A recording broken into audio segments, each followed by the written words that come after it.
Fala galera, beleza, gente? Tranquilão? Antes de mais nada, gente, queria fazer uma menção honrosa aqui, porque nós vamos estudar hoje América Portuguesa durante o século XVI. União Brasil-Portugal. Quem sabe, vai saber a referência para quem eu tô mandando. Acontece, né? Família boa é aquela que não abandona, inclusive nos bons momentos. Dale Vasco, vamos lá, galera. O que eu quero dizer é o seguinte, gente. Uma boa tarde, meu nome é Ian, sou professor de História de vocês. Vamos voltar aqui que o programa é ao vivo.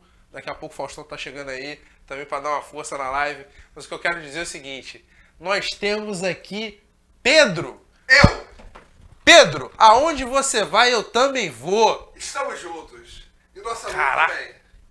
Começou, moleque. Então, galera, olha só, América Portuguesa no século XVI, vamos entender o quê? Fala, pessoal, fala o que você vai entender. Sim, eu vou falar. A gente vai entender como o Brasil foi colonizado e como Portugal administrou não só o Brasil, mas como ele entendia que o Brasil compõe uma parte da América Portuguesa. E por que fala, pessoal, mas por que a América Portuguesa e o Brasil só dominou a América? Porque nós temos dimensões territoriais que podem facilmente ser comparadas a continentes, dimensões continentais, ok? E a gente vai entender um pouco melhor dessa parceria Brasil-Portugal, que na verdade não foi exatamente uma parceria, porque uma parceria tem que ter o quê? Consenso. Na verdade houve o quê? Uma imposição cultural. Mas a gente vai entender mais ou menos como isso começou, ok? Aí então vamos pensar o seguinte, gente, você já imaginou, melhor, vocês já imaginaram que o mundo havia sido dividido tal qual uma banda de laranja, em que a esquerda ficava quem? Ou melhor, agora sim, a esquerda ficava para a Espanha e a direita para Portugal. Isso mesmo, Tratado de Tordesilhas, gente. Para a gente falar do Brasil, a gente tem que falar do Tratado de Tordesilhas. Para muita gente, aquela historinha que você escutou na escola, que a tia muito bem intencionada dizia que numa tempestade Cabral foi tomado por uma imensa tempestade que levou Cabral aonde? Ao Brasil. Pois é, e aí descobriu-se um grande país. Pois é, essa história não foi exatamente assim. Por que eu estou falando isso? Porque o Brasil já se tinha uma ideia que existia um continente. Sendo que o Tratado de Tordesilhas, pelo menos no primeiro momento, o que dava? Dava toda a costa sul-americana para a Espanha, e o Brasil ficaria com uma faixa no meio do Atlântico. Sim, uma faixa no meio do Atlântico liga nada a lugar algum, porque é um oceano, certo? E é nesse momento que Portugal, por ter um poder político muito forte, e também, gente, lembra da aula passada? Portugal foi o primeiro Estado moderno. Isso conferiu a Portugal um poder tanto político quanto econômico extremamente grande. O que isso significa? Portugal vai ter a capacidade de poder barganhar e dizer o seguinte, olha só, essa extensão territorial está pouca para mim. Vamos estender algumas léguas mais? E essas léguas mais foram 370 léguas, que convertendo para quilometragem, isso dá em torno de 1.800 quilômetros. É coisa pra caramba. E aí o Brasil fica com uma faixa considerável do território sul-americano, que hoje iremos compreender como o Brasil. Lembrando, gente, que não está escrito Espanha, mas está escrito Castela. Por quê? Lembra que eu falei que a formação do Estado Nacional Português veio primeiro? Pois é. A Espanha, nesse período ainda, ela ainda estava concluindo o seu processo de formação. Então, você tinha Castela, Aragão, Navarra e queriam se unir, tá ok? Então, aí sim viria a ser Espanha. Mas vamos lá. A gente sabe, gente, que o Tratado de Tordesilhas foi um acordo entre Espanha e Portugal. Já reforcei aqui. Em 1494, os limites dessas áreas foram explorados e tem toda uma discussão acerca desse distanciamento, 370 léguas mais. Mas é importante falar o seguinte.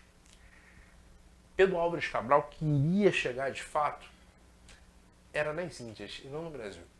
Ele chega ao Brasil, constata a posse da terra, deixa um enviado da igreja, deixa mais 2 marinheiros e parte para a sua origem de destino. E por que isso? Porque o comércio marítimo vai dar o quê? Money, money, money, money. Money. Ouro. E ouro é o que, gente? Ouro representa todos os sonhos da humanidade, aquilo que te move pela manhã, aquilo que te move a estar aqui. Aí você vai falar, professor, mas eu não estou aqui por uma profissão que venha dar dinheiro, eu estou aqui por um propósito. E eu concordo plenamente. Aliás, os propósitos guiam o mundo. Você vai ver rapidamente que também o dinheiro ele auxilia na construção desse propósito. Né? Então, o que está acontecendo aqui? Da mesma maneira, gente, engraçado, né, Pedro? O homem muda, mas muda a sua percepção sobre o espaço, mas a ambição é sempre a mesma. Sempre. Sempre. O que você quer é uma vida melhor. E por que você quer uma vida melhor? Para ser feliz. Essa noção de escala. Exatamente. Você sempre quer escalar socialmente, de sonhos, né? Exatamente. Propósitos. Às vezes a gente tem que encarar a vida como uma bicicleta. Se a gente ficar parado em cima da bicicleta, você cai. E o sonho acaba sendo o combustível da vida. Nossa, filha, até emocionei aqui. Tô assistindo Ana Maria Braga direto. Nossa, muito bom. Então é isso que nesse momento, esse movimento, uma lágrima caiu aqui. E vamos que vamos. O que acontece, gente? Aqui a gente pode ter uma boa noção dos objetivos portugueses. Tá? Observando o mapa. Mas olha que interessante, gente. Eu vou abrir aqui uma lateral, aqui, ó, cruzada, Arrascaeta, abriu na ponta. Você pode ver o mapa agora. Tirar um print da tela, pausar, tirar foto. Tô voltando. Percebam, gente. Esse aqui é o mapa mundo. Você olha o continente africano, como ele é dinâmico. Nessa época, Pedro, o oceano mais dinâmico do mundo é o Oceano Atlântico. É ali que tudo está acontecendo. Ali é onde as coisas acontecem. E detalhe, por que ele é tão dinâmico? Porque está todo mundo tentando comercializar de uma forma. Está todo mundo correndo para achar o seu Eldorado. Então perceba a viagem, o trajeto que as embarcações portuguesas fizeram. Elas vêm até aqui, partem para o Brasil, depois dá uma lombada um pouco maior, passa pelo Cabo da Boa Esperança, que eu já falei que no passado chamava Cabo das Tormentas, em virtude dos naufrágios, e chegou aonde? Nas Índias. Calcutá, Goa, Ceilão, são todas regiões que foram colonizadas pelos portugueses. E essas regiões tinham o quê? Especiarias. A gente vai perceber que num primeiro momento, Portugal dá até uma atenção para o Brasil. Mas essa atenção ela é muito aquém do que deveria ser quando nós comparamos com outras colônias de exploração.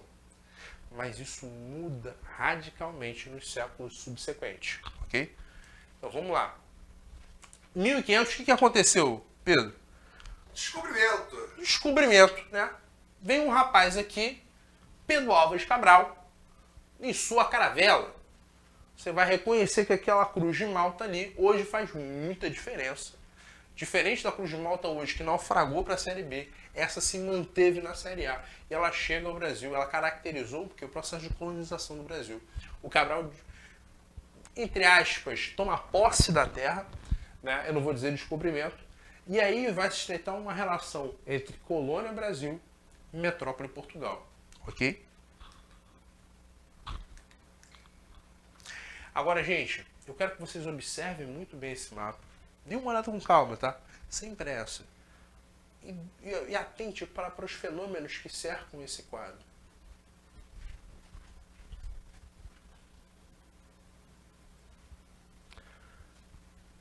Deram para avistar? Pois é, o que você consegue destacar aí? Eu tenho certeza que você olhou e viu uma cruz. E você viu o quê? Grupos de navegadores, em sua maioria brancos europeus. Uma característica. O que? Se prostrando embaixo da cruz. Fazendo menção ao catolicismo. Porque o argumento utilizado para colonizar é o quê? Nós vamos levar a palavra de Cristo para você. A ideia é salvar a tua alma, meu amigo. E essa foi a missão que me trouxe aqui. Mas o que se vê ali? Os índios ao redor observando a imagem. Sendo que, veja bem, esse quadro foi retratado pela comunidade indígena? Ou foi por um pintor europeu? Que colocou a sua impressão sobre a colonização? Foi por um pintor europeu. A gente tende, sabe, Pedro, a enxergar a história com o olhar do colonizador. Mas poucas vezes a gente olha com o olhar do colonizado. Acho que nunca, né? Acho que...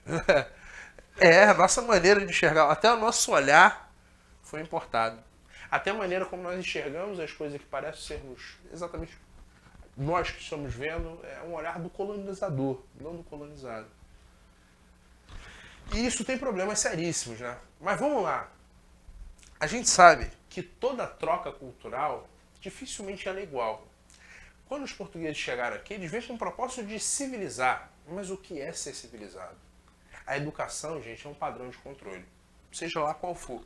Quando eu determino, olha só, isso aqui é feio, não se deve fazer, é uma forma de controle. Quando eu falo assim, olha, você deve seguir a religião católica porque é a melhor para você. É um mecanismo de controle também. Professor, você é ateu? Não, longe disso, muito pelo contrário. Você está advogando contra o catolicismo? Também não. Mas eu, enquanto historiador, e tendo passado como objeto de trabalho, eu não posso negar que o quê? Que a religião, o catolicismo, foi utilizado para quê? Para colonizar. Foi um instrumento para dominar. Mas ele provocou exploração, extermínio. Povoou também, foi um instrumento também de povoamento. Promoveu conquistas e dominação. Mas sempre em benefício dos portugueses. Tá? Professor, você está condenando o catolicismo em si? De maneira alguma. Toda religião ela tem a função de religar. Sendo que você tem pessoas conduzindo isso. E pessoas são sempre guiadas pelas suas paixões. E nem sempre as suas paixões têm um compromisso étnico para com o outro. Então, quando nós tentamos sobre isso, a gente vai entender o real motivo da colonização. E eu gostaria que vocês observassem essa imagem e demonstrassem a sua opinião sobre o que seria isso e quais características que isso tem a ver. Que imagem é essa? Primeiramente, é uma árvore, certo? Mas qual a relação dela com a colonização no Brasil? Aquele momento pro print. Sabe, Pedro? O quê? Valendo R$1 milhão. Que árvore é essa? Cara, é uma seringueira? É uma seringueira? Tava se extraindo látex dessa época? Ah, não. Isso aí é pau-brasil. Que isso é um botânico na vida, né? Caraca. É um pau-brasil? É sim, gente, é o pau-brasil. Inclusive o nome do nosso país é em virtude da árvore. Pau-brasil, gente, você pode ver que ela tem o quê? A estrutura de folhas do caule dela, né? O tronco da árvore é muito avermelhado. O que isso significa? Que você pode promover um fácil tingimento das roupas. Logo, o pau-brasil vai ter uma grande o quê? Penetração na Europa, porque você vai ter tecidos com cores diferentes. E justamente as cores acabavam provocando uma distinção em quem era nobre e quem não era nobre. Ok? E, gente, a humanidade adora o diferente. Né? Todo mundo compra o diferente e acha que é maneiro. Então vamos lá. O pau-brasil vai ser o primeiro matéria-prima, né? A ser comercializada na Europa. E o Brasil e Portugal vai explorar muito mesmo, muito essa atividade econômica. E detalhe, sendo que o pau-brasil demora a crescer. Né? Você desmata o pau-brasil e demora cerca de anos para retomar o tamanho que se tinha originalmente. Então essa atividade ela tende a morrer num curto espaço de tempo. Mas outras começam a surgir. Vamos lá, o comércio marítimo, por exemplo, ele começa a se intensificar. O governo geral foi um modelo administrativo, né? E uma solução também para tomar de controle desse território, que era maior do que se imaginava. Por exemplo, o governo geral foi um modelo administrativo implantado pela coroa portuguesa na América Portuguesa, a partir de 1548. Seu objetivo era centralizar a administração da colônia. A cidade de Salvador foi construída em 1549, durante o governo de Tomé Souza, sendo capital do Brasil no século XVIII. O que isso significa, gente? Olha só. Quando você descobre algo, você tem que entender o seguinte: se você não tomar posse sobre essa conquista, outro virá e tentará tomar de controle essa posse. Portugal sabia muito bem o que estava fazendo. Então ele estabelece um governo geral para justamente o quê? Confirmar o controle do território brasileiro. Mais do que isso, tá? Em 1548 é criado o governo geral. Sabe, Pedro? Capitanias hereditárias. Sabe quantas capitanias nós tivemos?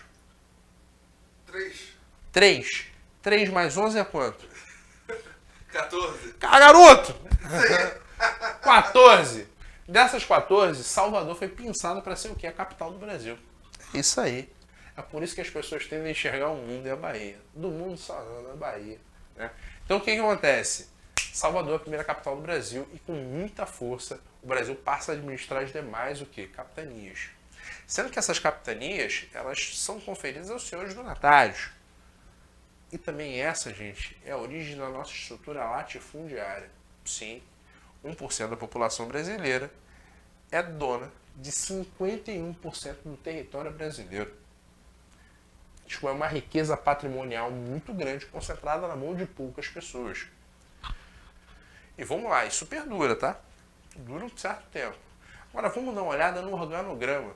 As características que cercam o quê? A gestão.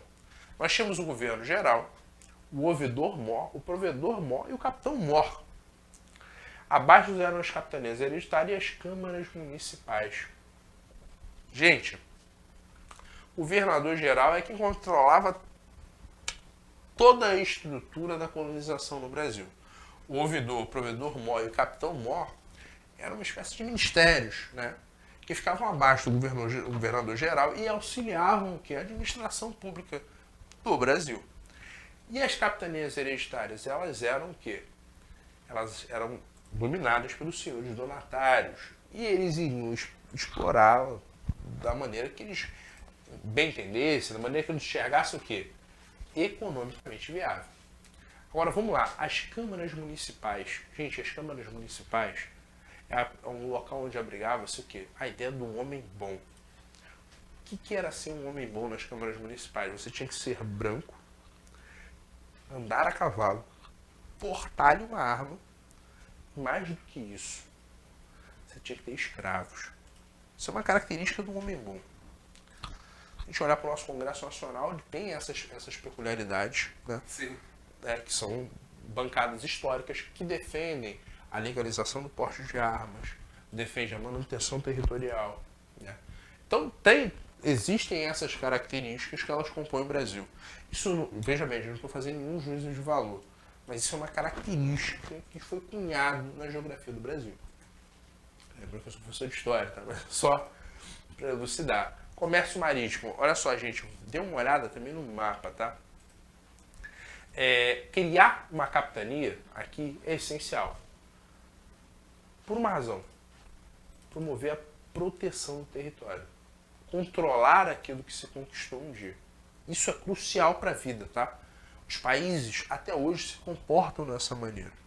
Portugal, na condição de metrópole, fazia exatamente a mesma coisa aqui no Brasil. Agora vamos lá, gente. O que se percebeu? Que o Brasil poderia ser interessante pelo aspecto econômico.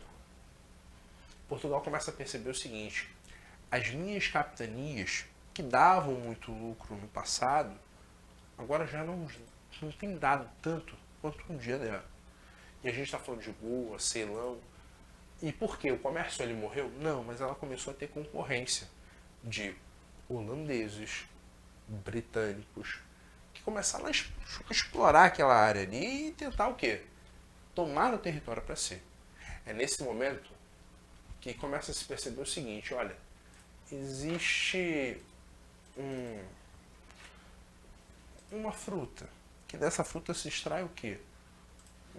Um adocicado, um mel sem ser mel, o açúcar. O açúcar que poderia se transformar em cachaça a partir do melaço, da aquosidade da cana, o melaço que poderia se tornar rum, e o açúcar, que mesmo mascava, adocicava o quê? Bolos, doces, um suquinho. Sendo que para ter a cana-de-açúcar, automaticamente se alimentava um outro mercado, que era o mercado de mão de obra, para atender o quê? As demandas que a indústria do açúcar provocava. Com isso, gente, surgiu o trabalho escravo. Na prova de vocês, gente, sempre atentem para isso. Quando eu falar em cana-de-açúcar no período colonial, automaticamente eu estou falando também de escravidão. De mão de obra escrava que foi conferida e retirada do continente africano, trazida ao Brasil, e aí submeteu toda uma civilização à condição degradante da escravidão. Ok? Gente, nessa imagem aqui vocês podem dar uma olhada no ofício, no que foi o que é a indústria do açúcar. Aqui você tem a cana-de-açúcar, começou com a matéria-prima, né? E com 3 diferentes capitanias hereditárias, a gente pode destacar Bahia, Pernambuco e São Vicente. E uma curiosidade, gente, olha só, cada um tinha uma peculiaridade. A Bahia, por ser a capital, Pernambuco, por ser, dentre as capitanias, a melhor sucedida no açúcar de exportação, e São Vicente o quê? São Vicente se caracterizou, ou melhor, se notabilizou por uma produção de cana-de-açúcar voltada ao seu próprio território. Porque é dali que vem os alambiques. Os alambiques você vai produzir o quê? A cachaça, né? Aquela 51, a caninha brava, é isso mesmo. Você toma e fica um negócio diferente, fica um pouco mais, né, lento, mais atento ao movimento da gravidade. Coisas acontecem, mas o que eu quero dizer é o seguinte: quando você olhar para as capitanias, Bahia é produção de açúcar e exportação. São Vicente, cachaça, alimentar um consumo interno, ok? Sendo que, gente, como eu falei, a produção de açúcar demanda mão de obra. E essa mão de obra vem de que maneira? Através do navio negreiro. Que para muitos pretos que não foram submetidos à condição degradante da escravidão, enxergavam o navio negreiro e o mar como um grande cemitério. Não à toa se chamava Calunga. Eu tô vendo o cara que vai, mas ele não volta mais. Aliás, sabe, Pedro? O número de pessoas que se jogavam ao mar tanto por morrer, ao invés de submeter à condição da escravidão, era tamanho que passou a ter tubarão em regiões no Oceano Atlântico que não tinham. Por causa dessa constância de pessoas Que se suicidavam. Optaram pelo suicídio. Porque as pessoas se sangravam, às vezes, tentavam se amotinar. E o sangue atrai o quê? Peixes. Peixes de pequeno e peixes de grande porte. Não à toa.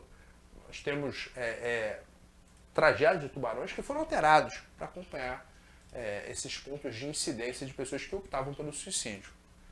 Isso é só para você ver como a viagem era dolorosa. É viagem de meses, né? Viagem de meses, cerca de 3 meses, 4 meses. Mas o pior de tudo é que nessa viagem se retirou a ideia de humanidade. Gente, o mundo inteiro escravizou. É muito comum você falar, mas a escravidão começa na África, né? Que uma civilização escravizava a outra, sendo que tem uma diferença crucial. Pedro guerreou comigo, eu guerreei contra Pedro. Pedro me venceu. Eu me torno o quê? Escravo de Pedro. Sendo que, diferente da escravidão promovida no Brasil, eu vou auxiliar Pedro no seu trabalho. Mas Pedro me enxerga como um cara que perdeu uma guerra, mas não como alguém não humano. Quando me retira a ideia de humanidade, eu me torno um animal. E como animal, eu vou ser submetido a coisas que, humanamente falando, ninguém deveria ser submetido. Em detalhe, e a igreja em tudo isso? A igreja católica, infelizmente, uma linha dela, não a sua totalidade, acabou interpretando um pouco errado, que foi o quê? A ideia de uma teologia, que inclusive foi resgatada recentemente por um deputado, que era o seguinte: os filhos de Cã. Quem seria Cã? Cã é filho de Noé. Noé foi um homem responsável por salvar uma parte da sua família no dilúvio. Noé foi visto por Cã como um bêbado. Noé estava bêbado e nu. Cã zombou de Noé.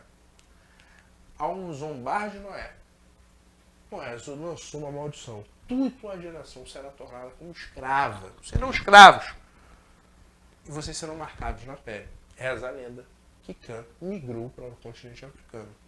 E assim justificou sua escravidão no mundo. Num novo mundo, melhor dizendo, a faixa americana como um todo. Só tem um detalhe, gente. Por que a escravidão? A tua carne já está condenada. O jeito para salvar o espírito é você submeter uma condição degradante da carne e aí o seu espírito será recuperado. Gente, isso foi uma teologia que vigorou durante muitos anos, tá? Hoje, lógico, tem uma permanência ou outra, mas a mentalidade da população como todo mudou muito, se modificou, né? Mas é bom a gente atentar a esses detalhes, porque o mundo pede isso, a gente não olha para o passado como deveria. Sendo também é bom pontuar que ninguém aceitou o chicote com mansidão. A escravidão tem um processo de resistência muito grande e muito forte, que nós iremos ver no século XVII, ok? Então vamos lá. A escravidão no Brasil ela começa por volta de 1530, né? Que os portugueses implantaram, né, para colonizar, para efetivar esse processo colonial. Agora vamos dar uma olhada aqui. Vamos ver a importância disso. Vamos ver a primeira questão. No Brasil, a pecuária teve um papel decisivo. Gente, é engraçado porque a gente mencionou a cana-de-açúcar. Nós mencionamos a escravidão, mas a gente falou um pouco da pecuária. Qual foi a importância da pecuária? Vamos voltar no mapa aqui. Observe que a faixa, que tem uma linha, né, que divide ali, né, que é o Tratado de Tordesilhas, que divide os dois lados, você vai ver que uma extensão em lilás ela é maior. O que significa que o território brasileiro ele não se deteve à divisão exata de Tordesilhas. Ele avançou. E esse avançar foi devido justamente à pecuária, essa atividade econômica de criação de gado. Que você cria um gado e sem colocar uma cerca, você não tem como determinar o espaço dele. Porque ele vai avançar, ele é um animal irracional. Ele vai caminhar para onde tem pasto para ele poder pastar. Então, com isso, o Brasil foi o quê? Interiorizando o seu processo de colonização. Daí, alguns estados que hoje pertencem ao Brasil não pertenceriam se fosse respeitada a linha de Tordesilhas. Então, vamos lá, gente. Observando tudo isso, no Brasil colônia, a pecuária teve um papel decisivo na ocupação das áreas litorâneas, opção A, expulsão do assalariado do campo. Tem assalariado nessa época, gente? Lembrando que o regime é de escravidão. C. Formação e exploração dos minifúndios. Galera, olha só. Primeira coisa que a gente tem que pontuar aqui. Minifúndio no Brasil é um objetivo hoje. Né? Aliás, tudo que chega na sua mesa vem de um minifúndio. Vem do pequeno produtor. O tomate, o pimentão, a batata. Porque os latifúndios têm o quê? Uma política econômica voltada para exportar para o exterior. Vamos lá. D. Fixação do escravo na agricultura. A gente também sabe que a escravidão ela não se ateve ao campo apenas. Tem um escravo da cidade, né, que é chamado de escravo de ganho. E por último expansão para o interior. O interior de quê? Do Brasil. Vamos morar no gabarito? É isso mesmo, gente. Letra E, expansão para o interior. Vamos interiorizar o Brasil. E mestre, só lembrando de falar pro pessoal se inscrever no nosso canal, ativar o sininho, deixar o like, baixar o material que tá na descrição. Estão ouvindo o homem, né? Se inscreve no canal, deixa aquele like maroto ali no vídeo, deixa o seu comentário se caso de dúvida e explora o material. Se tiver dúvida, manda pra gente que a gente responde. Por favor, a gente quer a sua dúvida. Para que você não tenha ela nunca mais, ok? Vamos lá, vamos para 2 aqui. Como não se tratava de regiões aptas para a produção de açúcar e de gêneros tropicais de grande valor comercial, como os povoadores, a recorrer às camadas pobres ou médias da população portuguesa e conceder grandes vantagens aos colonos, que aceitavam irem-se estabelecer lá. O custo do transporte será fornecido pelo Estado, a instalação dos colonos é cercada de toda sorte, providência destinada a facilitar e garantir a subsistência dos povoadores. As terras a serem ocupadas são previamente demarcadas em pequenas parcelas, tá? E fornecem-se gratuitamente ao longo prazo o auxílio de vários instrumentos de trabalho, sementes, animais e etc. Galera, aqui está se falando o seguinte, foi uma maneira que, sabe, o Império Português tentou convencer colonos, né, vindos de Portugal, para caminharem em direção ao Brasil. Sendo que, vamos lá, o Brasil hoje a gente está tendo um fenômeno até interessante. Muita gente que está indo morar fora do Brasil, acreditando que será melhor, né, que a situação do país está muito delicada. Naquela época, esse fenômeno também aconteceu, sendo que Portugal tinha que povoar o Brasil. Então tinha que convencer pessoas a virem para o Brasil. E você imagina quem quer vir para o Brasil. Tinha pessoas que mesmo presos se recusavam a ir para o Brasil. Olha que loucura. Que doideira. Nós fomos colonizados por cristãos novos, que eram judeus, que foram obrigados a se converter ao judaísmo e que vieram para o Brasil porque perceberam o seguinte, olha, Portugal, a situação, a perseguição religiosa está muito grande. É mais interessante nós irmos em direção ao Brasil e tentar uma vida melhor. Isso aconteceu. Agora vamos lá, com base no texto, é possível afirmar que o autor se refere a colonização do sertão nordestino através da pecuária. B. A ocupação da Amazônia através das drogas do sertão. C. A expansão para o interior paulista e pelas entradas e bandeiras. D. A colonização do sul através da pecuária. Galera, essa é muito difícil mesmo. Sendo que a gente sabe o seguinte, a pecuária ela foi um instrumento muito importante no Nordeste, mas ela também foi um grande instrumento importante no Sul. Sendo que esse convencimento social ele foi mais forte no Sul por uma razão. Enquanto o sertão já se estabelecia uma plantação de açúcar muito forte, enquanto no sertão nordestino, no Sul havia necessidade do quê? De se desenvolver essa área. Não à toa que São Vicente, que hoje é atual São Paulo, vai ser o berço para os bandeirantes, que vão interiorizar o Brasil com qual objetivo? Descobrir ouro. E eles vão descobrir ouro? Sim, nas Minas Gerais e sobretudo em Goiás. Tá? Não à toa que nós temos cidades históricas em Minas Gerais, chamam como Ouro Preto, né, Diamantina, que levam esse nome por conta dos minérios que ali foram descobertos. Ok? Então, portanto, quando nós falarmos em interiorização do Brasil, fiquem sempre atentos ao Sul. Não à toa que a capital em dado momento vai sair de Salvador e vai chegar ao Rio de Janeiro. 3. Fatores que levaram ao desenvolvimento e ampliação das atividades econômicas periféricas da colônia, tais como a pecuária, o tabaco, as drogas do sertão e mesmo o pau-brasil, que em detrimento da lavoura da cana-de-açúcar, após a expulsão dos holandeses em 1654, eram em 1654. Vamos lá, gente, olha só. Drogas do sertão foi uma atividade muito rentável para o Brasil. Você sabe o que é droga do sertão? Você faz uso de drogas, Pedro? Droga do sertão, caraca, olha... Eu sou usuário de drogas, eu confesso. Eu ia falar, açúcar? Açúcar? Açúcar é uma droga do sertão? Não é. Eita. Mas você tem cara que gosta de uma droga do sertão. Eu sou um usuário nato da droga do sertão. Lá pede... Café? Café? Não, café não. Mas eu tenho certeza, Eita. aquele finalzinho passa naquele podrão, né, de esquina, tem sempre aquele açaí da Dona Rose. Pô, bom demais. É uma droga do sertão. Outra, promoção de pizza com Guaraná grátis. Guaraná é uma droga do sertão. Caraca. É o urucum. Nossa. Então você tem o que? Acesso a drogas. As drogas do sertão, lógico, uma droga lícita, tá, galera?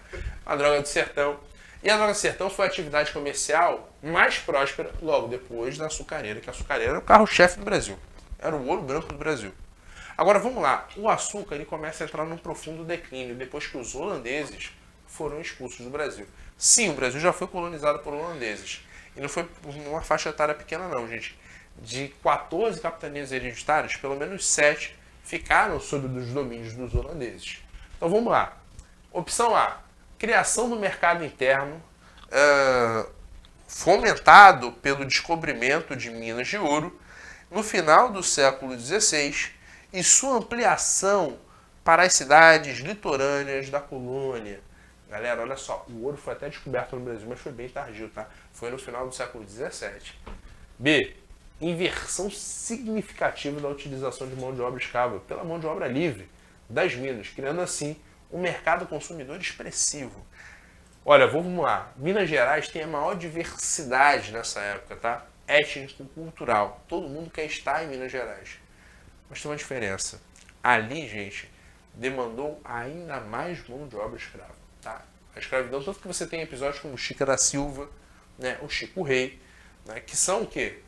Exceções, mas você tem Rosa Maria de Piscia também, que era uma prostituta negra que convenceu todos que viviam em Minas Gerais que havia um dilúvio e que Dom Sebastião iria salvá-la. E ela convenceu muita gente, tá, galera? C. Estagnação econômica do Centro-Oeste em função do renascimento agrícola do Nordeste ao longo do século XVII. Galera, olha só. O Nordeste brasileiro ele sempre foi muito próspero, tá? Sendo que quando os holandeses eles saem do território brasileiro e vão para as Antilhas, né, para o arquipélago do Caribe, produzir açúcar, o que se percebe? O açúcar holandês ele é mais barato e ele tem um refino ainda melhor do que o brasileiro. Então ele se torna um concorrente para o açúcar brasileiro. Então a indústria do açúcar brasileiro ela sofre um grande impacto econômico, né? Pelo menos inicial, né? No momento que os holandeses enfim, são retirados do nosso território. Vamos para D agora. O acompanhamento dessa atividade, primeiro como complemento da atividade açucareira e posteriormente como núcleo de abastecedores da atividade mineradora e seus desdobramentos. Gente, essa aqui é um gabarito lindo. O que antes torna-se o quê? Não, vamos fazer um complemento de renda, uma renda extra, através das drogas do sertão, do tabaco, que inclusive alimentava o mercado interno, porque você tinha, por exemplo, bandeirantes que, né, fumavam o seu cigarro de rolo, que é o tabaco, né, faziam uso das drogas do sertão, e até para dar mais energia, e com isso a gente acabava se movimentando na economia local. Depois essas mesmas atividades passam a ser destinadas para exportação e vão auxiliar a economia colonial brasileira. Portanto, o gabarito da 3 é a letra D. Vamos para a 4 aqui agora? O texto abaixo refere-se à atividade pecuarista no Brasil. O gado podia penetrar o sertão, não tinha um problema seríssimo do transporte, porque transportava a si mesmo, mão de obra exigida era pouca, sem a mão de obra exigida, sem a complexidade da agricultura. E aí, gente, a agricultura é complexa. Você planta, você tem que torcer para nascer, tem que estar na estação certa, a terra tem que estar descansada, bastante coisa. E outra, rios ao mundo inteiro. Vamos reler aqui que o professor se atrapalhou. Vamos voltar aqui. Sem a complexidade da agricultura, principalmente da atividade canavieira, tinha na sua amplitude do sertão rios rumos ao interior. Portanto, observando tudo isso que nós discutimos, assinale a única alternativa não contida no texto. Vamos lá, a criação de gado era pouco exigente com respeito à mão de obra. Será? B. A agricultura açucareira era a atividade mais complexa que a criação de gado. A agricultura açucareira era a atividade mais complexa que a criação de gado. Pô, ela está aparecendo aí. Ela aparece no texto porque ela fala que a agricultura é muito complexa. Então, vamos ver a D. Se a penetração do gado não envolvia custo no transporte. Pô, será que não? Porque existe o carro de boi.